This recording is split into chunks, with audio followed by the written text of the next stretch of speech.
누구세요? 저예요. 할인이 아빠요. 새벽 2시에 왜 이러세요? 딸 좀 보게 해주세요. 잠깐이면 돼요. 지금은 안 돼요. 아이 자고 있어요. 제발요. 얼굴만이라도. 새벽의 복도는 이상하리만큼 조용했습니다. 초인종 불빛만 깜빡이고 있었습니다. 손녀는 이불 속에서 떨기만 했습니다. 그날 밤 저는 처음으로 두려움이 무엇인지 정확히 알게 됐습니다. 저는 김정희 65입니다. 딸이 이혼하고 나서 손녀 할인이와 함께 살게 된 지 3년째입니다. 평소엔 잠이 깊지 않은 편입니다. 새벽에 작은 소리만 나도 금방 눈이 떠집니다. 나이 들면서 더 심해진 것 같습니다. 복도에서 누가 걸어가는 소리, 엘리베이터 문 닫히는 소리, 모두 제 귓속으로 들어옵니다. 그날도 그랬습니다. 복도에서 누군가 다가오는 발소리가 들렸습니다. 평소와는 다른 불규칙한 걸음걸이였습니다. 저는 눈을 떴습니다. 시계를 봤습니다. 새벽 2시 10분이었습니다. 그리고 초인종이 울렸습니다. 1번, 2번, 3번. 저는 재빨리 일어나 인터폰 화면을 켰습니다. 화면 속엔 민수가 서 있었습니다. 전 사위였습니다. 3년 전 딸과 이혼한 남자였습니다. 민수는 술에 취한 듯 흔들리고 있었습니다. 그의 얼굴은 상기돼 있었고 눈은 초점이 흐렸습니다. 할인이 좀 보게 해주세요. 그의 목소리는 간절했지만 동시에 불안정했습니다. 마치 울기 직전 같았습니다. 저는 뒤를 돌아봤습니다. 할인이가 방문 틈으로 저를 바라보고 있었습니다. 아이의 눈엔 두려움이 가득했습니다. 입술을 꽉 깨물고 있었습니다. 돌아가세요. 아이 자고 있어요. 저는 최대한 침착하게 말했습니다. 잠깐만요. 정말 잠깐이면 돼요. 민수는 카메라에 더 가까이 다가왔습니다. 나도 아빠예요. 딸 볼 권리 있잖아요. 그의 목소리가 점점 커졌습니다. 저는 인터폰 볼륨을 낮췄습니다. 할인이를 더 놀라게 하고 싶지 않았습니다. 오늘은 돌아가세요. 다음에 연락 주시면 얘기해 보겠습니다. 민수는 한동안 문 앞에서 서성였습니다. 손으로 문을 몇 번 두드렸습니다. 그리고 결국 발걸음을 돌렸습니다. 저는 인터폰을 껐습니다. 하지만 벨소리의 잔향은 계속 귓가에 남았습니다. 심장이 빠르게 뛰고 있었습니다. 숨을 깊게 들이쉬었습니다. 진정하려고 애썼습니다. 할인이가 제 옆에 와서 앉았습니다. 할머니 아빠 오면 문 열어주지 마요. 아이의 목소리는 떨리고 있었습니다. 작은 손이 제 옷을 꽉 붙잡았습니다. 괜찮아. 할머니가 지켜줄게. 저는 할인이를 안아줬습니다. 아이의 몸은 긴장으로 굳어 있었습니다. 하지만 저도 알고 있었습니다. 이게 마지막이 아니란 걸. 민수의 눈빛에서 뭔가 달라진 게 느껴졌습니다. 예전의 그가 아니었습니다. 이혼 직후 한동안은 괜찮았는데 말입니다. 그때 민수는 할인이에게 잘해줬습니다. 주말마다 데리러 와서 공원에 갔습니다. 아이를 업고 뛰어다니며 놀아줬습니다.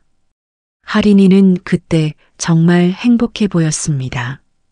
깔깔 웃는 소리가 아직도 기억납니다. 저도 그때는 안심했었습니다. 이혼은 했어도 아빠로서는 괜찮은 사람이라고 생각했습니다. 하지만 1년쯤 지나면서 달라지기 시작했습니다. 약속 시간을 자주 어겼습니다. 술 냄새를 풍기고 나타날 때도 있었습니다. 할인이를 데려가도 제 시간에 데려오지 않았습니다. 저는 걱정이 됐습니다.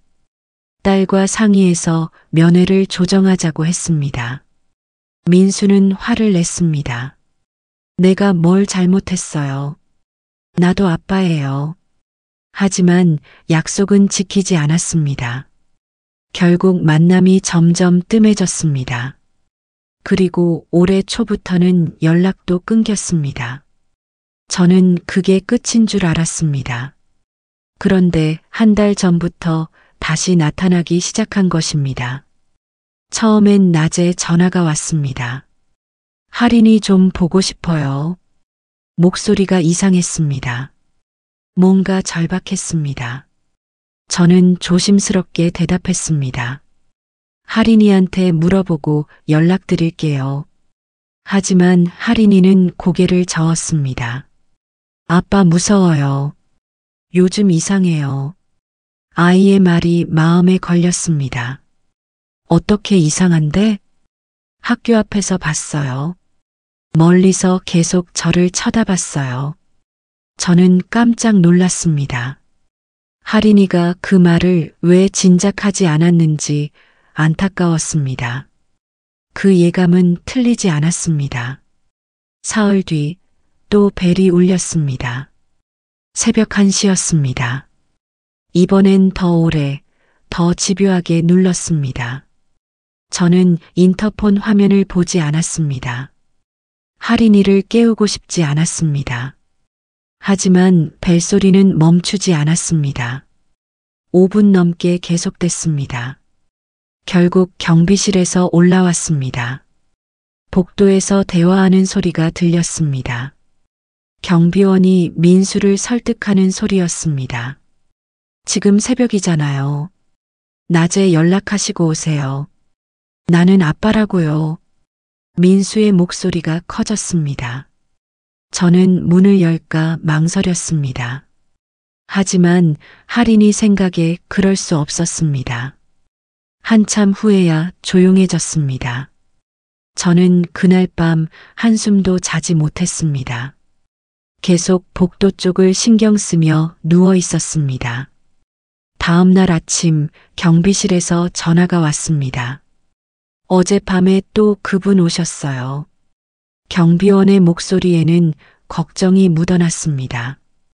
제가 말렸는데도 계속 벨을 누르더라고요. 죄송합니다. 폐를 끼쳐서요. 아니에요. 그런데요.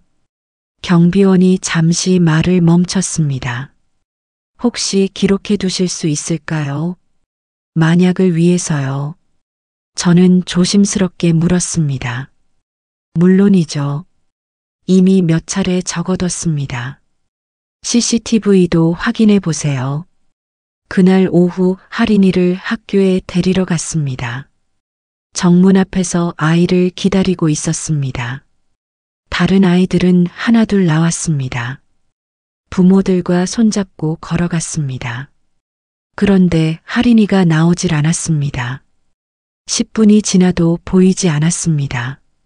저는 불안한 마음에 교문 안으로 들어갔습니다. 운동장을 지나 교실 쪽으로 갔습니다. 그때 담벼락 옆에서 작은 그림자를 봤습니다. 할인이었습니다. 아이는 담벼락에 등을 기대고 서 있었습니다. 가방 끈을 꽉 움켜쥔 채였습니다. 할인아, 왜 여기 있어? 저는 다가가며 물었습니다.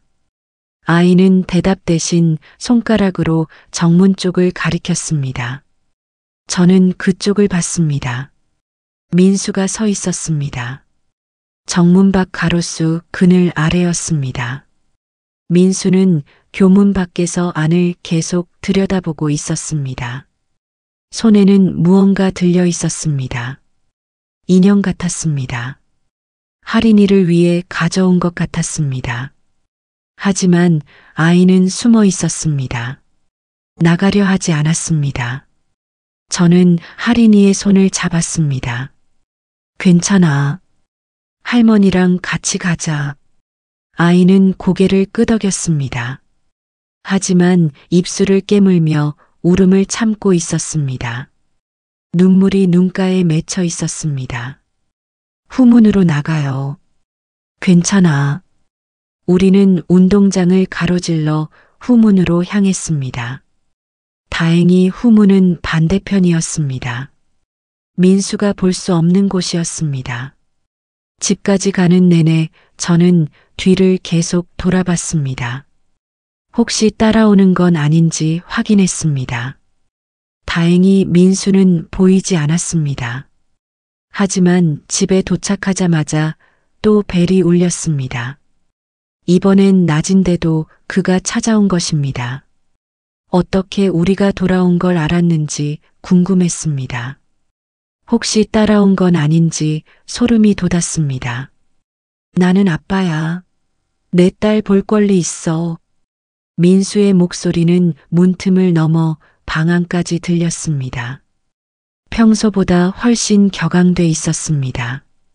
왜 피해요? 나한테 왜 이래요? 하린이는 제 뒤에 숨었습니다. 온몸을 떨고 있었습니다. 저는 인터폰 녹화 버튼을 눌렀습니다. 경비실에도 전화를 걸었습니다. 지금 집 앞에 사람이 소리를 지르고 있어요. 경비원이 곧 올라왔습니다. 민수를 설득해 돌려보냈습니다. 하지만 민수는 가면서도 계속 뒤를 돌아봤습니다. 그날 밤 저는 노트를 꺼냈습니다. 기록을 시작했습니다. 날짜, 시간, 민수가 한 말, 하린이의 반응, 경비원이 온 시각, CCTV 확인 여부, 모두 빠짐없이 적었습니다. 노트는 금방 한 페이지가 넘어갔습니다. 그리고 다음 날 상담센터를 찾아갔습니다. 예약을 잡고 상담사를 만났습니다. 노트를 보여줬습니다. 패턴이 반복되고 있네요. 상담사는 제 노트를 천천히 넘기며 말했습니다. 새벽에 찾아오는 것, 학교 앞까지 나타나는 것. 아이가 두려움을 느끼고 있다면 안전 조치를 검토하셔야 합니다. 저는 고개를 끄덕였습니다. 하지만 마음 한쪽이 무거웠습니다. 그 사람도 힘들어하는 것 같아서요. 상담사는 제 손을 가만히 잡아줬습니다. 이해하시는 마음은 알겠어요. 하지만 아이의 안전이 우선입니다. 감정이 있어도 행동이 반복되면 막아야 해요. 집으로 돌아오는 길에 저는 계속 생각했습니다. 민수가 나쁜 사람만은 아니었습니다. 처음 딸과 결혼했을 때 성실한 사람이었습니다. 직장도 다니고 가족을 위해 노력했습니다. 하린이가 태어났을 때 정말 기뻐했습니다. 밤새 아이를 안고 재우던 모습도 기억납니다. 하지만 어느 순간부터 달라졌습니다. 직장에서 문제가 생겼고 술을 마시기 시작했습니다. 딸과 다투는 일도 잦아졌습니다. 결국 이혼까지 갔습니다. 그리고 지금 이렇게 무너진 모습으로 나타난 것입니다. 저는 하린이가 그린 그림을 다시 봤습니다. 아이는 요즘 자주 그림을 그렸습니다. 그림 속엔 검은색으로 칠해진 사람이 있었습니다. 처음엔 흐릿했는데 점점 진해졌습니다. 지난주 그림에서는 그 사람이 문 앞에 서 있었습니다. 어제 그림에서는 학교 앞에 있었습니다. 그 사람은 점점 더 또렷해지고 있었습니다. 일주일 뒤 또 벨이 울렸습니다. 이번엔 자정이었습니다. 저는 인터폰 화면을 켰습니다. 민수는 문 앞에 주저앉아 있었습니다. 얼굴을 손으로 가리고 있었습니다. 어깨가 들썩였습니다. 그는 울고 있었습니다. 나 그냥 보고 싶었어요. 그의 목소리는 떨리고 있었습니다. 나도 잘하고 싶었다고 정말이에요.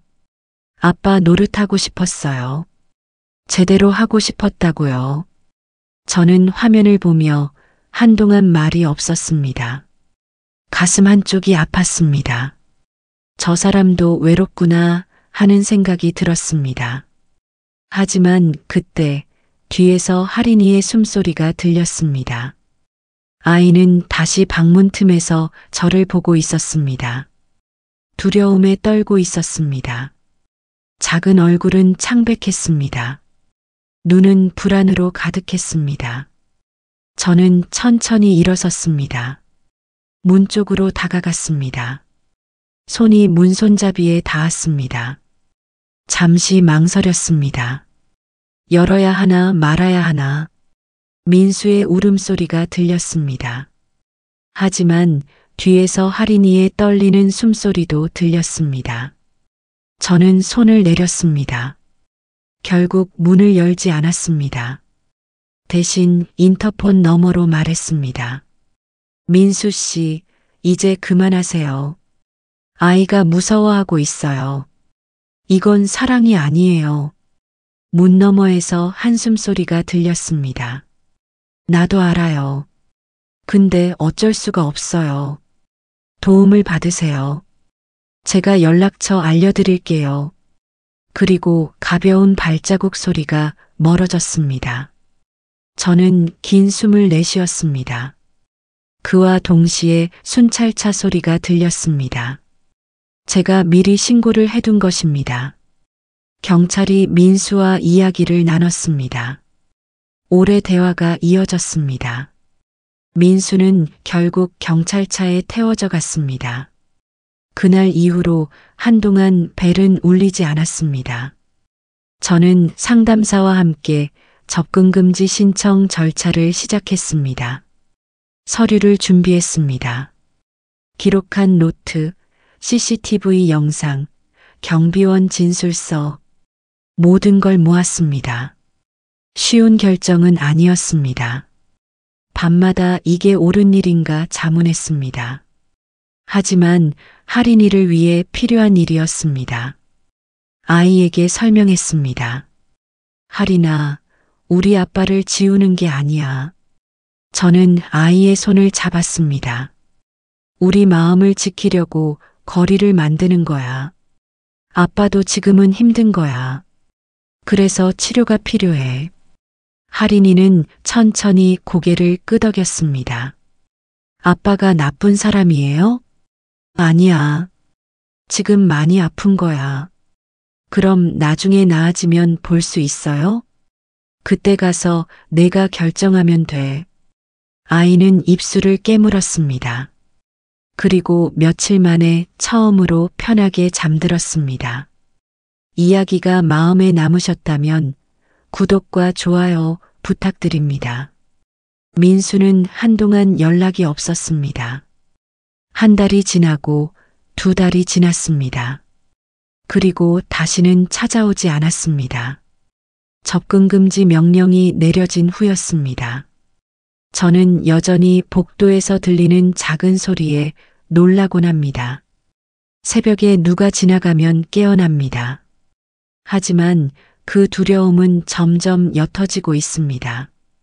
어젯밤 저는 초인종 건전지를 교체했습니다. 예전엔 차라리 빼버리고 싶었던 것입니다. 벨소리 자체가 트라우마였습니다. 하지만 이제는 알고 있습니다. 피하는 게 아니라 마주하는 게 필요하다는 걸, 문제를 외면한다고 사라지는 게 아니란 걸. 할인이는 요즘 새 그림을 그리기 시작했습니다. 검은 사람은 더 이상 나오지 않습니다. 대신 밝은 색깔의 집이 그려져 있습니다. 노란 지붕, 파란 문, 초록 나무들. 그 집 창문에는 저와 할인이가 웃고 있습니다. 손을 잡고 서 있습니다. 아이는 그림을 그리며 가끔 웃습니다. 그 모습을 보면 제 마음도 편해집니다. 며칠 전 상담사에게서 연락이 왔습니다. 민수가 상담을 받기 시작했다고 합니다. 알코올 치료 프로그램도 등록했다고 합니다. 좋은 신호예요.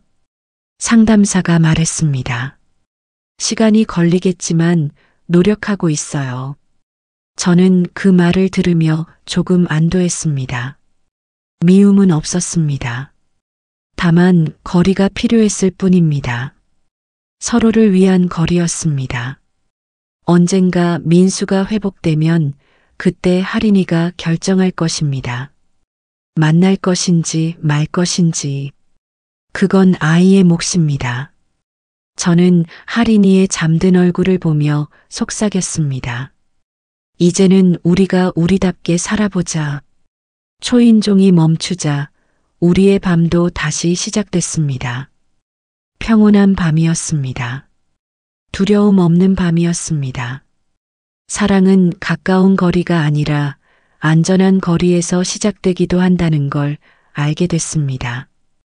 때로는 멀어지는 것도 사랑입니다. 서로를 지키는 방법일 수 있습니다. 저는 이제 그걸 압니다. 그리고 하린이도 언젠가 알게 될 것입니다.